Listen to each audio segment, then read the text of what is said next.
कांग्रेस का जो नेतृत्व है उसमें कितना अंतर अब देखते हैं। जैसे आपसे आपका जब वहाँ से हटाव हुआ था, वो जो कुत्ते वाली एक घटना हुई थी और बिस्किट खिलाने वाली, उसके बाद से आपने देखिए, बिल्कुल किनारे। बात ऐसा हुआ है, थोड़ा-सा जो मेरा कांग्रेस से आप विकास को अपना हथियार मानते हैं, जबकि विपक्ष का आरोप है कि आपने ध्रुवीकरण की राजनीति को ज़्यादा बड़ा हथियार बनाया है। देखिए, अ, हमारा देश में ध्रुवीकरण का राजनीति ज़रूरत है। असम में ऐसे कौन से कदम उठाए हैं जिससे ये प्रक्रिया कम हो? आपने ऐसा क्या कमाल किया कि सेमीकंडक्टर की भी योजना आपके यहाँ आ गई, ये अपने आप में बहुत बड़ा डेवलपमेंट है। This reaffirm that Assam is emerging as a state to reckon with. CA भी लागू हो गया है और नागरिकता भी दी जा रही है, तो असम में इसका क्या असर है? सीए का ऊपर असम का मूल निवासियों का एक वर्ग का रिजर्वेशन, और एक वर्ग सोचते हैं नहीं, सीए देश के लिए अच्छा है। इस चुनाव में एनडीए के लिए और भारतीय जनता पार्टी के लिए क्या संभावनाएं देख रहे हैं, अगर आप आंकड़ों में जाएं तो? नमस्कार।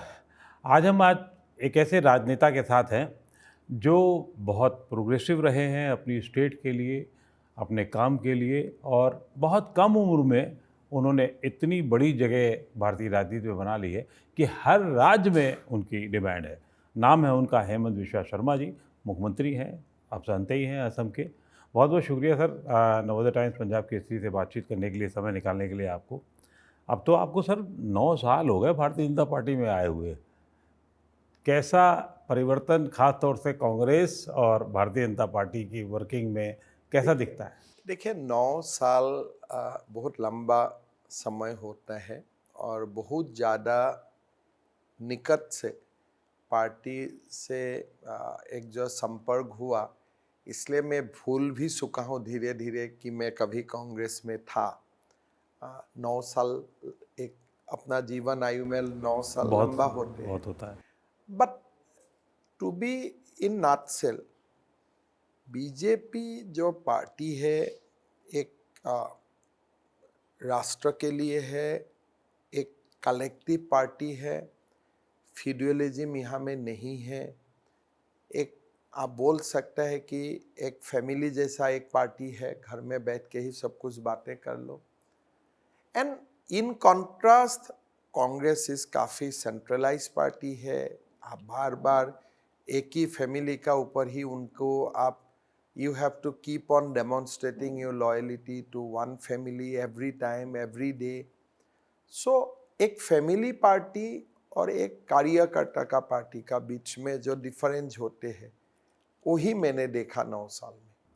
आपको राजनीति में भी 25 साल लगभग हो गए उस तरीके से करते हुए, लेकिन कांग्रेस का जो नेतृत्व है उसमें कितना अंतर अब देखते हैं। जैसे आपसे आपका जब वहाँ से हटाव हुआ था, वो जो कुत्ते वाली एक घटना हुई थी और बिस्किट खिलाने वाली, उसके बाद से आपने देखिए, बिल्कुल किनारे। बात ऐसा हुआ है, थोड़ा-सा जो मेरा कांग्रेस से मैंने जो कांग्रेस छोड़ा, कोई घटना के लिए मैंने नहीं छोड़ा। That was a process of 3-4 साल का एक प्रोसेस रहा। Finally I have to leave the party, but I leave the party बहुत रिलक्टेंटली। मैंने पार्टी को छोड़ा था, इसलिए वो समय में बीजेपी को नहीं जानते थे। तो जो पार्टी में एक लंबा समय में रहा, वो पार्टी छोड़ के मैं एक दूसरा पार्टी में जाऊंगा। वो पार्टी क्या है, कैसे है, उनका कार्यशैली का बारे में हम कुछ नहीं जानते हैं। सो हमने एक अनिश्चित भविष्य को सामने लेके पार्टी को छोड़ा। तो इसलिए वो बहुत ही, जब पार्टी को मैंने छोड़ा, वो समय मेरे लिए ऐसा नहीं था कि मैंने बहुत ही मन में आनंद लेके छोड़ा था। विषाद को लेके ही छोड़ा था कि इतना बड़ा पार्टी है, हमें जगह नहीं मिला, हमको छोड़ना पड़ा। बट नाउ जब मैं आगे जाके देखता हूँ, मुझको लगा कि मेरा जीवन का जो भी बहुत निर्णय मैंने लिया, लेकिन this was the best decision. हमने एक अच्छा निर्णय लिया, किस लिए? उस पार्टी और इस पार्टी का बीच में कोई कंपैरिजन नहीं होता है। One word is enough. यहाँ बोलते हैं भारत माता की जय, वहाँ बोलते हैं राहुल गांधी का जय। It's a all about your loyalty to Gandhi family. और वो बोलने में वो लोग कोई दे डू नॉट हेजिटेट कि फैमिली के लिए, आपका फैमिली ने आपके लिए इतना किया, फैमिली ये है, फैमिली ये है। So they project family beyond the nation. यहाँ राष्ट्र, भाजपा का जो राष्ट्रवाद है और कांग्रेस में जो भी आप बात जोड़ना चाहें, उसमें कितना अंतर देखते हैं? देखिए, भाजपा का एक एजेंडा है, political agenda. We have certain proclaim ideology कि हमें देश को इस दिशा में लेके जाना चाहता हूँ और हम उस दिशा में काम करता हूँ। लेकिन कांग्रेस का जो आइडियोलॉजी है कि भाई Gandhi family should be the leading light of this nation, उसका आगे पीछे जो होगा होगा, but country should evolve around the Gandhi family. So इसीलिए एप्पल और एप्पल का बीच में कंपेयर किया जाते हैं, बट एप्पल और ऑरेंज का बीच में कंपेयर करना मुश्किल होते हैं। आप विकास को अपना हथियार मानते हैं और हम सब ने देखा है कि पिछले 10 साल में असम ही नहीं, जो आपको और बड़ी जिम्मेदारी जो पूर्वोत्तर की दी गई है वो निभाई आपने, जबकि विपक्ष का आरोप है कि आपने ध्रुवीकरण की राजनीति को ज़्यादा बड़ा हथियार बनाया है। देखिए, हमारा देश में ध्रुवीकरण का राजनीति जरूरत है। कोई ध्रुवीकरण, पोलराइजेशन कोई खराब वर्ड नहीं है। देश में दो, एक देश का अच्छा सोचने वाला, एक देश का बुरी सोचने वाला। भारत और पाकिस्तान का क्रिकेट मैच हो, कोई भारत के लिए ताली बजाएगा हम लोग, लेकिन देश में ही एक वर्ग है पाकिस्तान के लिए भी ताली बजाते हैं। तो देश में पोलराइजेशन हम नहीं करता हूं, देश में पोलराइज थॉट है ही, दैट इज एग्जिस्टेड। तो इसीलिए आप वो पोलराइज भारत में कोई एक जगह में तो आपको खड़ा होना पड़ेगा। There are people who feel more aligned to Pakistan. There are people who feel more aligned to Bharat. So दो वर्ग तो भारत में है ही नहीं। तो पाकिस्तान एक टेस्ट मैच में T20 में जीतने से भारत में क्यों फटका फूटते हैं? आपने बड़ा साफ डिवाइड किया है कि कुछ एक वर्ग इधर है, कुछ एक वर्ग इधर है। This is existed. कितना परसेंटेज मानते हैं? मेरा लगता है कि देश पोलराइज है, थॉट में भी पोलराइज है, देश का एक्शन भी पोलराइज है। आज देश में जो बॉम्ब ब्लास्ट करवाता है वो तो देश का ही लोग है। आज कश्मीर में जो आजादी आजादी चिल्लाता है वो लोग भी देश का ही तो लोग है।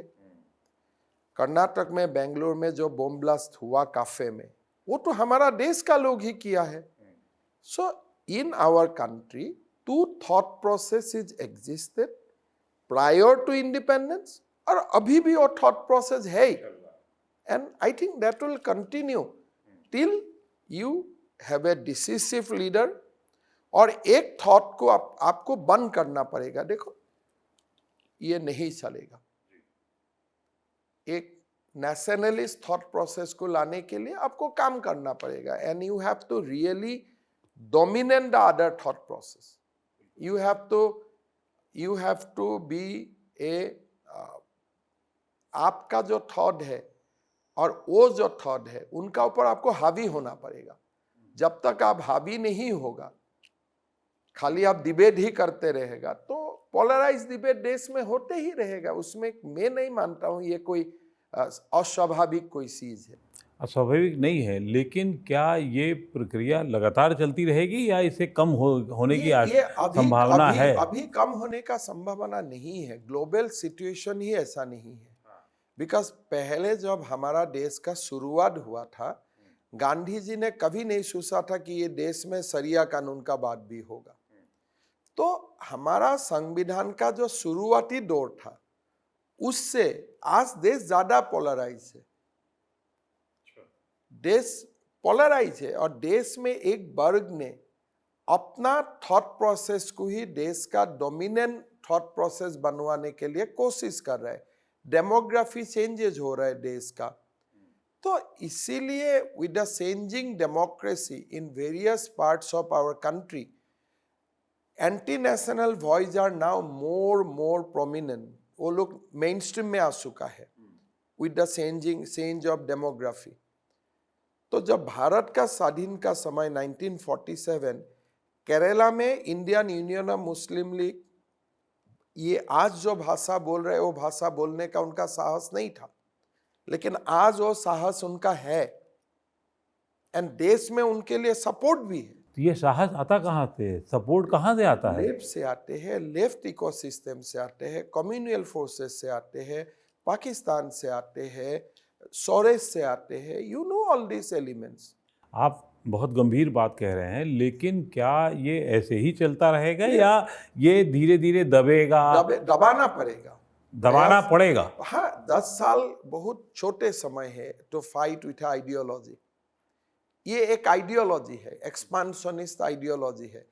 हमें तो कहीं जाके एक्सपांड नहीं करना है। We don't want to make कि हिंदू को एक विश्व का धर्म बनाओ, ये तो we are not expansionist.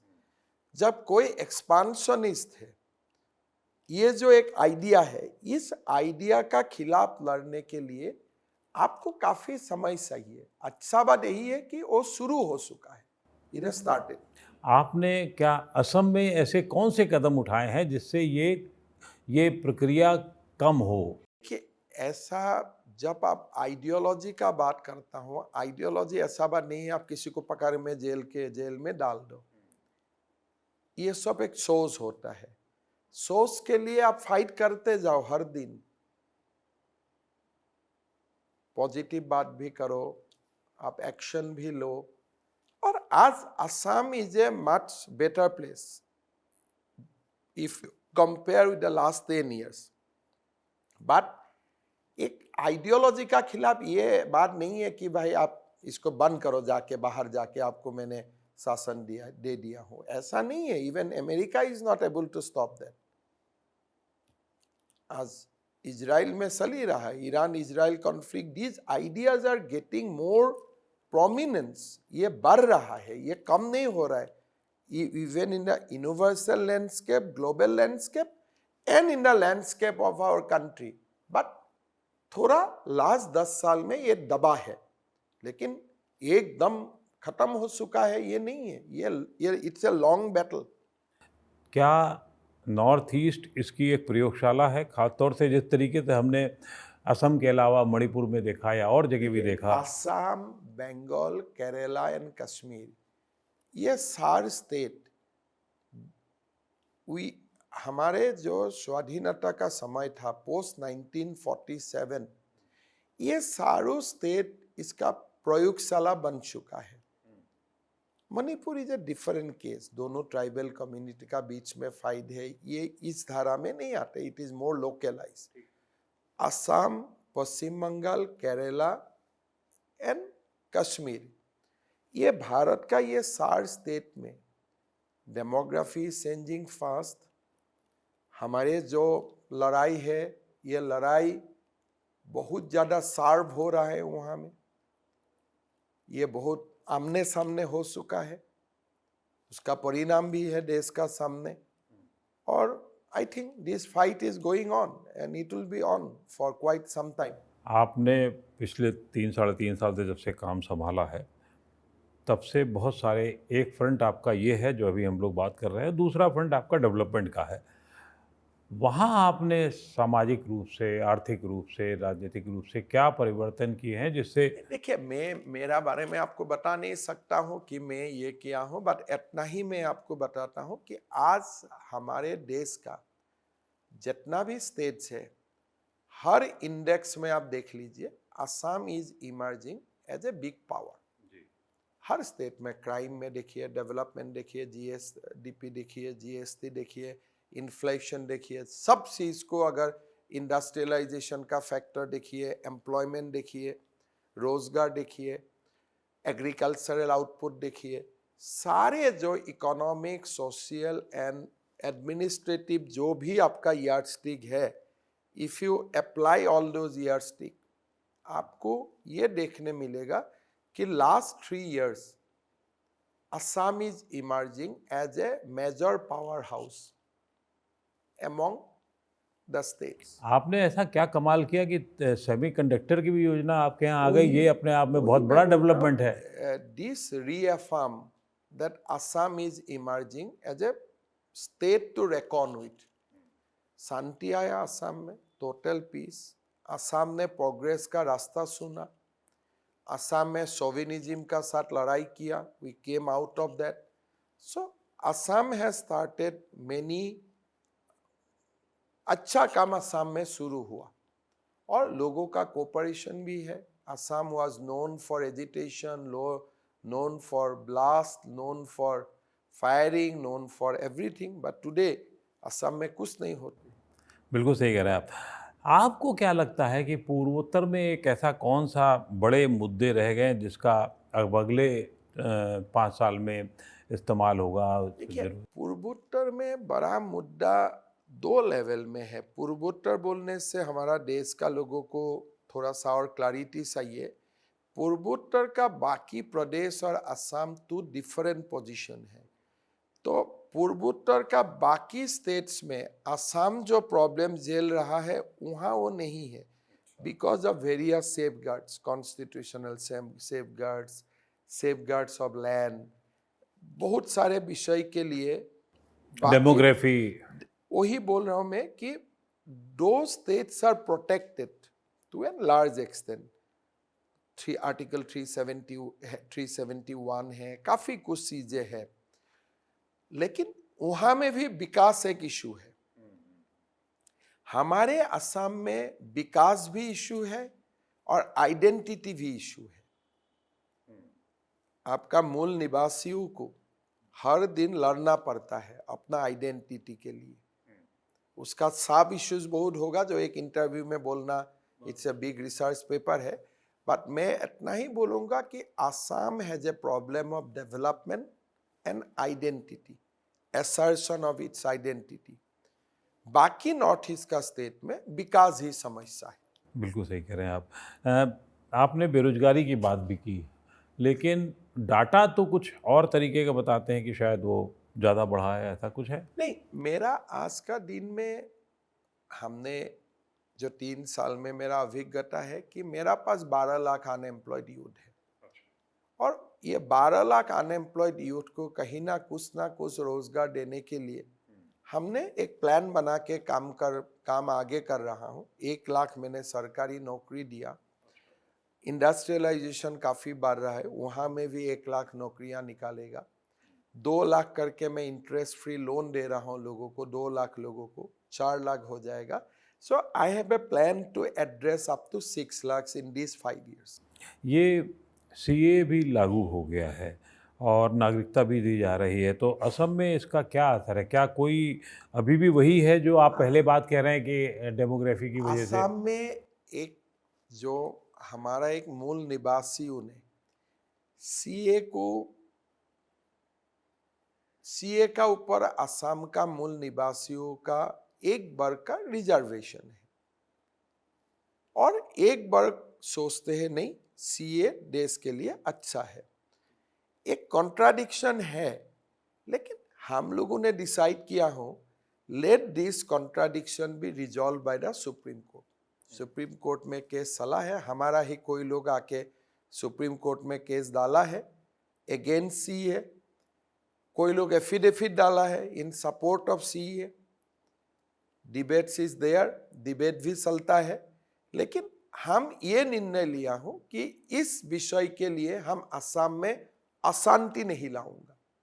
For us development is primary, हमारा बड़ा काम हो रहा है, तो ये मुद्दे में सुप्रीम कोर्ट जो बताएगा हम लोग मान लेगा। तो let us do not talk about this again and again every day. ये बहुत अच्छी बात आपने कही कि अब डेवलपमेंट उसमें ज़्यादा है और अशांति नहीं होने देना चाहेंगे किसी बस मामले को लेकर इसीलिए के। फर्स्ट टाइम सीए आया तो अशांति हुआ, सेकंड टाइम सीए का रूल नोटिफाई हुआ। we have not registered a single agitational program। छुटपुट कहीं 10-12 लोग कुछ किया तो किया होगा, बट पूरी तरफ असम शांत रहा। और मैंने as chief minister I talk with everyone. हमें बोला देखो दीज आर आर्गूमेंट, मेरा बात आपको मैं थोपना नहीं चाहता हूँ, आपका बात भी आप मेरा ऊपर मत थोपो, let it go to a neutral arbitrator. आप धर्म को लेकर के भी बहुत बयान देते हैं आपका, जैसे अभी काशी मथुरा को लेकर के भी आपने कहा कि अगर 400 सीटें आएंगी तो ये जल्दी हो जाएगा। हो जाना चाहिए, जल्दी जल्दी हो जाने से हिंदू मुस्लिम समरसता आ जाएगा। ये हमारे पेंडिंग इश्यूज है, तो जितना जल्दी होगा उतना ही फायदा। समरसता आएगा। कृष्ण हमारे भगवान है, अगर भगवान का जन्मभूमि में शाही ईदगाह रहेगा, जितना बार आप मथुरा जाएगा इतना बार ही आपका माइंड एंटी मुस्लिम बन के आएगा। जैसे मेरा बेटा, मैंने गया मथुरा, मेरा माइंड, मेरा दिल दुख से भर के आया, कल मेरा बेटा जाएगा, मेरा बेटा भी वो देखेगा, so that Hindu Muslim enmity will be prolong. तो एक बार समरसता आ जाए, इशू रिजॉल्व हो जाए, तो इशू रिजॉल्व हो जाए, इसी के लिए हनुमान जी की जरूरत है। दोनों तरफ आप देख सकते हैं, हमारा अदालत भी वो हनुमान जी का काम करता है। प्रधानमंत्री is a leader of the nation, he can also resolve the dispute, अदालत भी रिजॉल्व कर सकता है, और हिंदू मुस्लिम दोनों पक्ष बैठ के भी बात करके इशू को सुलझाया जा सकता है। बट ये इशू रहना, मेरा जो लगता है कि हम जब 2047 को एक लक्ष्य मान के this nation is going ahead कि हम एक नया देश बनना चाहता हूं, हमारे जो झगड़ा का इशू है, पॉइंट्स ऑफ कॉन्फ्लिक्ट है, दो शुड बी रिजॉल्व, धीरे धीरे इसको रिजॉल्व हो जाए। ये एक मदरसे को लेकर के भी अजीब तरीके की भ्रांति खासतौर से नॉर्थ में या बाकी तरीके की फैलाई जाती है, आपने अपने कानून के हिसाब से किया, उसको कुछ स्पष्ट करना चाहेंगे? देखिए, मेरा हिसाब यही है, देखिए मदरसा मुस्लिम कौम के लिए ठीक नहीं है। आप मुस्लिम बेटा बेटियों को शिक्षा दीजिए, और घर में जैसे आफ्टर स्कूल आप कौम का शिक्षा दीजिए। Let there be a evening madrasa for the community. आपका ये गांव है, गांव का हर बेटाओं को आप जनरल स्कूल में भेजिए, लेकिन हाँ, आपको लगता है कि मेरा बेटा कुरान का बारे में जानना चाहिए, तो इवनिंग आप उनको बैठा के कुरान का शिक्षा दीजिए। लेकिन he that Muslim boys and girls should not be deprived from the basic education, the primary education, higher education, secondary education, only because that they are pursuing madrasa education. आप भारतीय जनता पार्टी में, जैसा कि मैंने पहले कहा कि कुछ एक नेताओं, बहुत चुनिंदा नेताओं में से हैं जो अपनी स्टेट के अलावा जिनको बहुत सारा पसंद किया जा रहा है और जहां आप प्रचार के लिए भी जा रहे हैं, क्या आपकी संभावनाएं लगती हैं आपको पूरे देश में भारतीय जनता पार्टी या एनडीए के लिए? नहीं, मेरे लिए अभी वो समय नहीं आया है, बिकॉज असम एक भारतीय जनता पार्टी के लिए असम एक बहुत महत्वपूर्ण प्रदेश है, और असम में हमें बहुत काम करना है। तो मेरा लगता है देश में काम करने के लिए बहुत लोग हैं। असम में जितना प्रॉब्लम है, हम लोग थोड़ी सी ही हम लोग है असम में, बहुत ज़्यादा ये नहीं है कि we have a vast majority of leaders, 50-60 लोग ही हम लोग हैं जो थोड़ा स्टेट्स को अभी लीड कर रहा हूँ, आइदर बी इन कांग्रेस और इन बीजेपी। मैं कांग्रेस को भी छोड़ा नहीं हूँ। तो अभी Assam is not in A position कि हमारा नेता को हम देश के लिए दे दें। अभी हमारे नेता को हमारा ही प्रयोजन है, लेकिन एक समय असम भी उभरना चाहिए, देश का भी लीडरशिप लेना चाहिए। लेकिन I do not see that in next 10 years। Assam में बहुत काम है, बहुत काम है करना। लेकिन इस चुनाव में एनडीए के लिए और भारतीय जनता पार्टी के लिए क्या संभावनाएं देख रहे हैं, अगर आप आंकड़ों में जाएं तो? देखिए, मेरा हिसाब यही है कि to form a government we need 272 seats.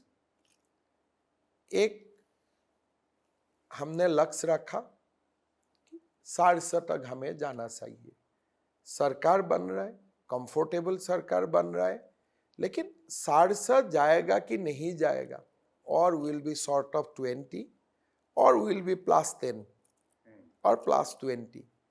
ये हमें 4 जून तक इंतजार करना है। But NDA will be around 400, around 400। अभी आप 370 भी माने, 375 भी माने, 380 भी माने, 410 भी माने, देश भर घूम के मेरा जो अपना आकलन है,